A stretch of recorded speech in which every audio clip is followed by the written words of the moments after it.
जळगाव जिल्ह्यातल्या वाडी शेवाळे गावचे प्रकाश पाटील हे तरुण शेतकरी कापसाची शेती करतात। गेल्या 5 ते 7 वर्षापासून ते अजित सीड्सचं कापूस बियाणं वापरतात। यामुळे त्यांच्या कापूस उत्पादनात वाढ झाल्याचा त्यांचा अनुभव आहे। यंदा त्यांना एकरी 14 क्विंटल पर्यंत उत्पादन मिळण्याची अपेक्षा आहे। पाहूयात त्यांचे अनुभव। जळगाव जिल्ह्यातल्या पाचोरा तालुक्यातल्या वाडी शेवाळे गावी प्रकाश पाटलांची 7 एकर शेती आहे। यामध्ये जवळपास निम्म्या क्षेत्रात ते कापसाचं पीक घेतात।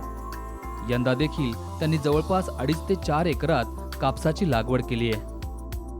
याचा फरक असा आहे की मी 5-7 वर्षापासून अजित सीडचं बियाणं वापरतोय। त्याच्यात खास करून व्हरायटी 155 वापरतोय, जी व्हरायटीवर रोगाला कमी बळी पडते, औषधीचा खर्च कमी येतो, मटेरियलचे डोस त्याच्याबरोबर जे डेव्हलप करता येतं आपल्याला, त्याच्याबरोबर मी रासायनिक खताबरोबर थोडंफार मायक्रोन्यूट्रन सोडलं जातं। प्रकाश पाटलांनी अजित सीड्सच्या 155 या वाणाच्या कापूस बियाणाची निवड केली आहे। जूनच्या 18 तारखेला त्यांनी कापसाची लागवड केली आहे।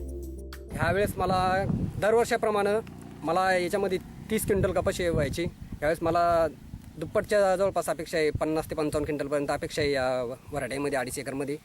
तर जेणेकरून मला इतर वाणामध्ये आजपर्यंत इतकी व्हरायटी कपाशी आली नाही आहे, ती ह्यावेळेस त्याच्यापेक्षा दीडीनं शिल्लक येणार आहे। आणि खर्च खूप कमी झाला आहे। त्यांच्या संपर्क साधून मोबाईलवर किंवा समक्ष होते भेट देऊन मला त्याची हे करता पीक पाहणी करून मला त्याच्याबद्दल त्या औषधीचं फवारणीचं काय करायचं हे सर्व स्टेपल देतात। मी कापूस लागवडीसाठी त्यांनी 4 फूट बाय 2 फुटाचं अंतर ठेवलंय। यासाठी त्यांनी 6 पाकिटं बियाणाचा वापर केलाय। त्यांच्याकडील कापसाच्या प्रत्येक झाडाला 110 ते 115 बोंड लगडली आहेत। मला याचं उत्पन्न इतकं अपेक्षित आहे की एकरी 14 ते 15 क्विंटलपर्यंत अपेक्षित आहे।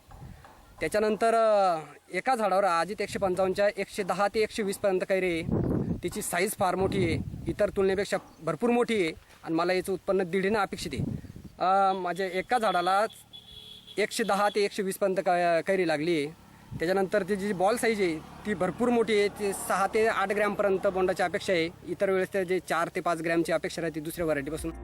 प्रत्येक बोंडाचं वजन त्यांना 6 ते 8 ग्रामपर्यंत मिळतंय। प्रत्येक झाडाला 60 ते 70 पानं आहेत। यंदा त्यांना अंदाजे एकरी 14 क्विंटल उत्पादन हाती येईल अशी अपेक्षा आहे। मी गेल्या 5-6 वर्षापासून अजित 155चं बियाणं वापरतोय। ह्या वर्षी मी पूर्ण 155 लावलं आहे। अजित इतर व्हरायटीच्या तुलनेमध्ये भरपूर पुढे आहे। 155च्या वाणामध्ये ह्यावेळेस कंपनीनं बोंडाचं प्रमाणचा जो आकार आहे तो वाढवला आहे। त्याच्यामुळे निश्चितच मला उत्पन्न भरगच्च येणार आहे। एकरी मला 14 ते 15 क्विंटलची अपेक्षा आहे। प्रकाश पाटलांना यंदा कापसाचं जवळपास 1.5 ते 2 पट उत्पादन येईल अशी अपेक्षा आहे। चांगल्या पावसामुळं यंदा कापसाचं पीक समाधानकारक वाढल्याचा त्यांचा अनुभव आहे। संजय महाजन, साम टीव्ही, जळगाव।